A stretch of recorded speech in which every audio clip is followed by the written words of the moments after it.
ঢাকা সহ সারা দেশে সমবায় বাজার স্থাপনের পরিকল্পনা করছে সরকার।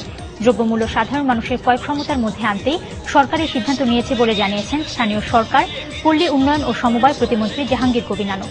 সকালে রাজধানী শ্যামলী ও মোহাম্মদপুরে সমবায় বাজার উদ্বোধন করতে এসে প্রতিমন্ত্রী আরও জানান, পুরনো বিডিআর সবগুলোকে সরকার সমবায় বাজারে রূপান্তরিত করেছে। ধীরে ধীরে রাজধানীর প্রতিটি ওয়ার্ডে এই বাজার স্থাপন করা হবে। তিনি আরও জানান, পর্যায়ক্রমে সারা দেশে এই সমবায় বাজার স্থাপনের প্রস্তুতি নিচ্ছে সরকার।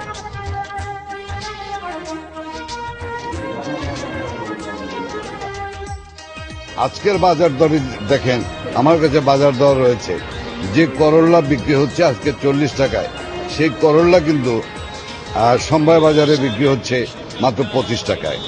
এবং ঢাকা শহর থেকে শুরু করে আমরা যদি এই বাজার ব্যবস্থাপনা করে তুলতে পারি, এই সমবায় বাজার তৈরি করতে পারি, তাহলে আমার মনে হয় এই যুদ্ধে আমরা জয় লাভ করব।